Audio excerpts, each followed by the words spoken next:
सबसे पहले congratulations, film ने इतना अच्छा किया है, लोगों ने इतना प्यार दिया है लापता लेडीज़ को। एज अ फिल्म का पार्ट कितना प्राउड फील होता है। और रचना कितनी खुश है पूनम का किरदार निभा के। प्राउड तो मुझे बहुत फील होता है कि आमिर खान प्रोडक्शंस और किरण मैम के साथ काम करने की अपॉर्चुनिटी को मैं इनकैश कर पाई, यही मेरे लिए एज एन आर्टिस्ट बहुत बड़ी बात है। और पूनम का किरदार तो मतलब मैं कभी शायद अपने आप को देख भी नहीं सकती वैसे जो मैंने किया है। तो मुझे ऐसा लगता है कि मैंने एज एन एक्टर शायद कुछ अचीव किया है। कैसे आई फिल्म ये आपके पास और कैसे अप्रोच किया गया इस फिल्म से जुड़ने की, आपकी जर्नी के बारे में अगर कुछ बताया हमें। तो मुझे जब ये जो रोमिल कास्टिंग है जिन्होंने इस फिल्म की सारी कास्टिंग और सब की है, जब उनका मुझे कॉल आया तो पहले तो मैंने मना कर दिया था, क्योंकि जब मुझे पता चला कि 6 साल के बच्चे का रोल करना है तो मुझे लगा कि ये नहीं हो पाएगा, कैसे कहाँ से दिखूंगी मैं। बट रोमिल बहुत वैसा सा एकदम रिलक्टेंट कि नहीं भेजो भेजो। मैंने भेजा ऑडिशन, और भेजने के पहले एनडीए साइन करवाया, उन्होंने बताया नहीं था कि आमिर खान प्रोडक्शंस का। फिर 3 दिन बाद उनका मुझे कॉल आया कि डन, ऑन बोर्ड। तो बहुत ऐसा था कि कैसे होगा, बट हो गया।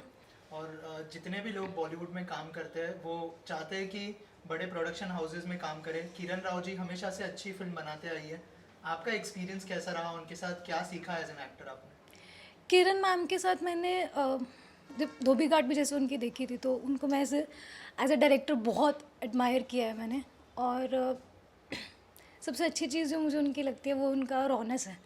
वो जिस तरीके से चीज़ों को एक्सप्लेन करती है, वो मुश्किल से मुश्किल चीज़ को इतना आसान बना देती हैं। मुझे लगता है शायद पूनम उतना मैं नहीं जी पाती अगर वो मुझ पर उतना ट्रस्ट नहीं दिखाता तो। वाह, मतलब उनका इनपुट बहुत ज़्यादा था एज अ डायरेक्टर। बहुत ज़्यादा, बहुत ज़्यादा। मतलब उन्होंने हर तरीके से पुश करना, इमोशनल वल्नरेबिलिटी को कैसे एक्सेस करना है, कैसे चैनलाइज करना है, सब में उन्होंने बहुत हेल्प किया। राइट। और उनकी तरफ से क्या क्या टिप्स मिलती थी ऑन सेट, और जैसे मैंने कहा कि क्या क्या सीखा आपने एज एन एक्टर। तो वो जब हमने बात की थी, जब उन्होंने मुझे कैरेक्टर का ब्रीफ दिया था, हमारी सारी डिस्कशन हुई थी, तो वो मुझे बताते थे हमेशा कि ये नहीं भूलना है कि माँ है, 6 साल का बच्चा है उसका। तो वो सब जो चीज़ें वो अंडरटोन रहेंगी उस कैरेक्टर के साथ, वो नहीं जा सकती। उसके साथ साथ रिस्पॉन्सिबिलिटीज़ को आप कैसे निभा रहे हो सिचुएशन में रह के। तो वो जीना जो है ना, वो सिचुएशन का गाँव में रह के, वो मुझे लगता है कि वो मैम ने तो खोल दिया एकदम। राइट, मैम ने तो बहुत ज़्यादा इनपुट दिया है। एज एन एक्टर आपने क्या क्या तैयारियां की थी, क्योंकि पूनम का किरदार मुझे लगता है बहुत चैलेंजिंग था आपके लिए निभाना। हाँ मतलब उसमें हुआ ये था कि तो मतलब नर्वस थी, एक्साइटेड थी। नहीं, मैं दोनों थी। मैं नर्वस भी थी, आई वॉज इक्वली एक्साइटेड, क्योंकि मुझे कुछ नया करने को मिल रहा था। मुझे ऐसा लग रहा था कि शायद ये सब चीज़ें मैं कभी चैनलाइज नहीं कर पाती। राइट। तो वो बिलीवेबिलिटी जो उन्होंने मुझ में दिखाई, और एक जो बहुत मेजर डिमार्केशन था मेरे में और पूनम में, वो ये था कि पूनम का बहुत अच्छा स्केच आर्टिस्ट है, अच्छा। बहुत खूबसूरत बनाती है। और मेरे को तो मतलब ड्राइंग तो भूल ही जाओ, मतलब मुझे तो स्केल से लाइन नहीं लगानी आती। तो वो एक डिमार्केशन था। एंड देन कैरेक्टर को अप्रोच करने के लिए मुझे ऐसा लगता था कि माँ तो चाहती है कि बाप को पता चले कि बच्चा कैसे बड़ा हो रहा है, उसकी कमी है उसकी लाइफ में। तो आई स्टार्टेड राइटिंग लेटर्स कि आज बबलू ने कुछ नया किया, तो वो बाप को बता रही है कि ऐसा हुआ है। तो ताकि वो जो एक फिज़िकल, एक जो दोनों के बीच में डिस्टेंस है, वो शायद लेटर्स के थ्रू कम करने की मैंने कोशिश की। तो वो उससे मुझे बहुत जर्नी और बहुत हेल्प मिली। राइट, एज एन एक्टर जो है आपने एक बड़ी फिल्म की है लापता लेडीज। आपकी जर्नी के बारे में बताइए कि कैसे शुरुआत की एक्टिंग की जर्नी की। आपने आर्या भी किया है ओटीटी पर। और एज एन एक्टर अगर बताए थोड़ा जर्नी के बारे में कि कैसे स्टार्ट हुआ, और अब तो अब जब लापता लेडीज कर लिया तो अब जो है आपका ग्राफ ऊपर ही जाने वाला है। लेकिन अगर आपके फैंस को और जो ऑडियंस है उनको बताना चाहे आपकी कैसी जर्नी रही आपके लिए, अ, शुरुआत कैसे हुई, शुरुआत से तो बताइए। शुरुआत जब मैं आई थी बॉम्बे, तो जो एक डायरेक्टर हैं फिरोज़ अब्बास खान, उनके साथ मैंने काम करना शुरू किया था। उन्होंने अब जब ये फिल्म देखी तो उन्होंने मुझे बोला कि मैं तुम्हारा ग्रोथ देख पा रहा हूँ एज एन एक्टर।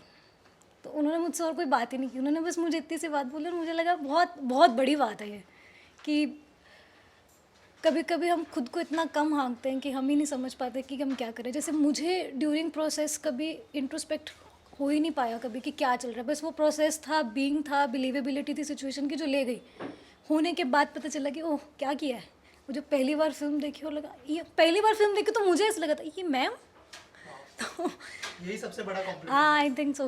राइट। और बहुत सारे लोग अपना ड्रीम पूरा करना चाहते हैं बॉलीवुड में, लेकिन कुछ लोगों के हो पाते हैं। आपकी भी कोई इंस्पिरेशन रही होगी, लेकिन आज जो है आप लोगों की इंस्पिरेशन बन गए, जो नए नए लोग आ रहे हैं बॉलीवुड में। थोड़ा सा अगर उनके लिए कुछ कहना चाहे आपकी क्या क्या मोटिवेट करता है आपको और हाँ मतलब मुझे ऐसा लगता है कि अपनी डिक्शनरी से स्ट्रगल वर्ड को निकाल दो। स्ट्रगल कुछ नहीं है, ये एक लाइफ है, ये एक आर्ट फॉर्म है जिसको हम जीते हैं और ये हमने चूज़ किया है। तो स्ट्रगल वर्ड की तो बात ही नहीं है, और अप्रोच जितना पॉजिटिव हो सकता है काम को लेके रखना चाहिए, दैट्स इट। बाकी सब चीज़ें होती हैं। किरण राव जी की बात करें प्रोफेशनली, तो आपने बता दिया कि क्या क्या सीखा आपने।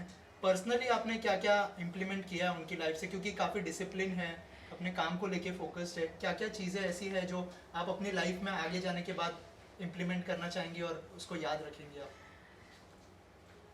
सिर्फ इसलिए नहीं कि मतलब मैंने काम कर लिया और मैं प्रेज़ कर रही हूँ, बट आई जेन्युइनली फील कि उनके साथ ना कुछ एक ह्यूमन कनेक्शन बैठ गया, पता नहीं कैसे वो अपने आप बैठ गया। उनके साथ जब पहली मीटिंग थी तो बहुत ऐसे मेरे अंदर तो डर था कि, बट 10 मिनट के बाद वो इतनी वल्नरेबिलिटी और वो बाउंड्री ऐसे टूटी कि वो मुझे लगता है कि मैं उनको कब से जानती हूँ। साथ में चाहे खाना खाने से लेकर जब ब्रेक होता था सब जाते थे खाना खाने के लिए, कभी ऐसा नहीं लगा कि, तो मुझे लगता है कि वो जो एक्सेप्टेंस है ना उनका, एक अलग जनरेशन को लेके और काम जिस तरीके का है उनका, मुझे लगता है कि वो एक्चुअली बहुत सीखने वाली चीज़ है, वो हर किसी में नहीं होती है। राइट राइट, मतलब वो चीज़ें आप लेके आगे जाना हाँ चाहेंगे बिल्कुल। फ्यूचर में इम्प्लीमेंट मैं हमेशा, मैं जैसे बता रही हूँ कि प्रोसेस के दौरान तो दिमाग इतना कैलकुलेटिव नहीं रहता है, उसके बाद जब बैक टू द जर्नी में जाते हैं या सोचते हैं कि क्या हुआ था, तो मुझे एक वो चीज़ ऐसी लगती है कि वो रह गई है साथ, कि एक्सेप्टेंस जो है ना वो, और जो कहते हैं ना कि ग्राउंड से जुड़ा हुआ, जो जैसे कि हमारी फिल्म भी है बहुत रॉ है, हाँ, वैसा वैसा मुझे फील होता है उनके साथ। ऑल्सो लापता लेडीज आज भी थिएटर्स में चल रही है ओटीटी पर आने के बाद, एज एन एक्टर कितना प्राउड फील बहुत अच्छा लग रहा है मुझे, मुझे बहुत ही अच्छा लग रहा है। मतलब मुझे अभी भी लोग बोल रहे कि पता है हम गए देखने कि, जो मेरे डेंटिस्ट हैं जो कोई फिल्म से जिनका कोई लेना देना नहीं है, उन्होंने 8 बार थिएटर्स में देखी है फिल्म, और वो अपने क्लिनिक में जब कोई आता है तो उसको ऐसे स्क्रीन पे दिखाता है और वो बताते हैं कि ये देखो ये ऊपर रहती है, तो मुझे बहुत अच्छा लगता है।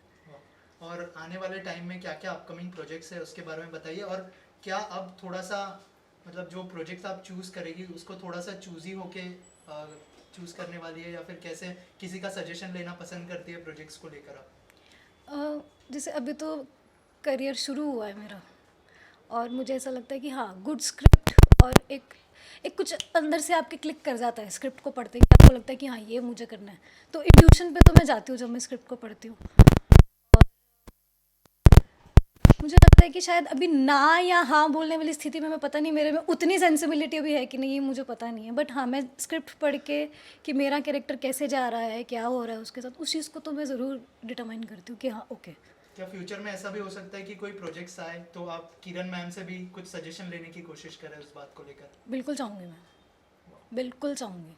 बहुत कम ऐसे डायरेक्टर्स होते हैं जिनके साथ आप चाहते हैं कि वो लाइफ में आपको गाइड करें, तो उनसे तो मैं ज़रूर चाहूँगी। राइट, ऑल्सो आप जो है प्ले भी कर रही है मतलब वर्ल्ड वाइड, उसके बारे में कुछ बताइए हमारी ऑडियंस को, और कहाँ कहाँ होने वाला है आप आने वाले टाइम में? तो मुगल आज़म इंडिया का म्यूज़िकल ब्रॉडवे जिसको डायरेक्ट फिरोज़ अब्बास खान सर ने किया हुआ है, तो अभी हम लोग यूएसए जा रहे हैं, और ऐसे नॉर्थ अमेरिका में टूर्स हैं, काफ़ी टूर्स हैं उसके आगे, और बॉम्बे में भी उसके शोज़ होते हैं।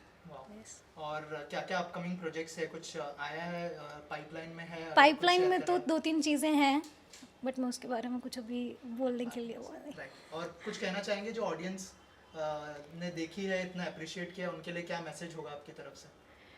मुझे ऐसा लगता है कि आप उस फिल्म से एक चीज़ तो सीखो कि सिचुएशंस में रहते हुए भी होप को कैसे ज़िंदा रख के आप आगे लाइफ में एक पड़ाव पार कर जाते हो, फिर वो आप कोई भी हो। Thank you so much and all the Thank you. Best. Thank you.